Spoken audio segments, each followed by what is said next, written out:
'Twas the fright before Christmas. No one upset me. With a big bowl of popcorn watching TV.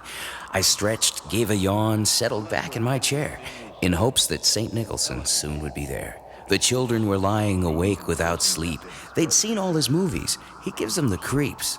I'd queued up Cuckoo's Nest with my trusty remote to the part where he had all the nuts on the boat. When out in the yard, there arose such a noise. I turned off the TV to see what it was. And what to my wondering eyes should approach but the Los Angeles Lakers and Pat Riley, their coach. The limo was racing, the team at its heels. That's when I saw him, the man at the wheel.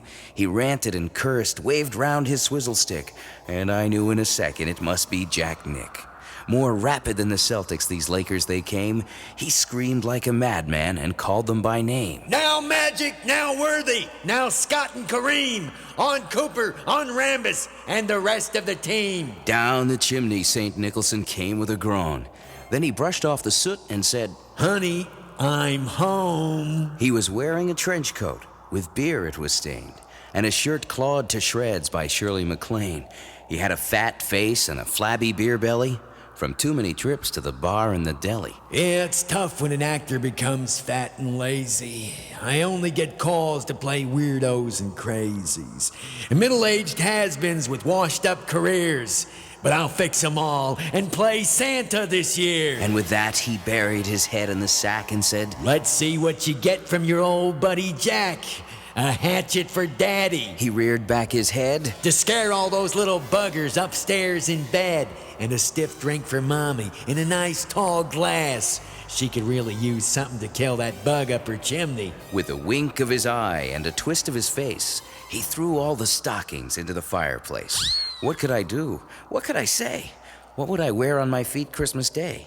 I asked for a reason, and turning his head, he looked straight at me, and here's what he said. "Why? Do you want to know why? Do you really want to know why, pal? I'll tell you why.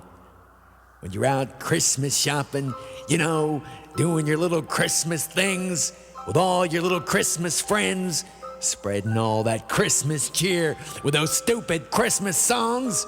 Did you ever stop and think of picking up a little something for old Jack? Huh? Did you ever stop to think what Jack might like for Christmas?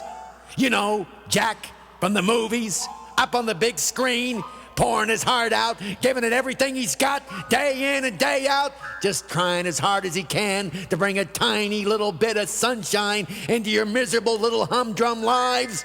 Did you ever think of good old Jack, huh? For a second? No, not once. Maybe old Jack just wasn't that good, huh? Maybe I wasn't good enough and the postman always rings twice. Acted my guts out for you in that one. Cuckoo's Nest, The Shining, Witches of freaking Eastwick, Pritchie's freaking Honor. All for you, pal, just to brighten things up for you. Not good enough though, is it? No, you want me to brighten up the Christmas season too, huh? Isn't that what you want, pal? Okay, let's make things real bright around here. What do you say we decorate the tree? String up these pretty lights here. Oh, she's looking brighter already. Why don't we take this cute little angel and ram her on the top branch, huh? How about some gasoline for the whole freaking thing? I mean, let's make her just as bright as she can be. What do you say we light her up and chuck her through the old picture window here, huh, pal? No sense having a tree as bright as all that without giving the neighbors a chance to see, don't you think? There, aren't you glad old Jack stopped by? The flames towered brightly in the cold, wintry sky as he made for his limo and bade his goodbye. And an age may unfold ere I fail to regret that visit from St. Nicholson, which I'd sooner forget. But I swear by the goosebumps upon my skin that I'll always remember that devilish grin and his voice crying out ere he faded from sight. "Merry Christmas to all, and I hope I never see you again as long as I live, for crying out loud."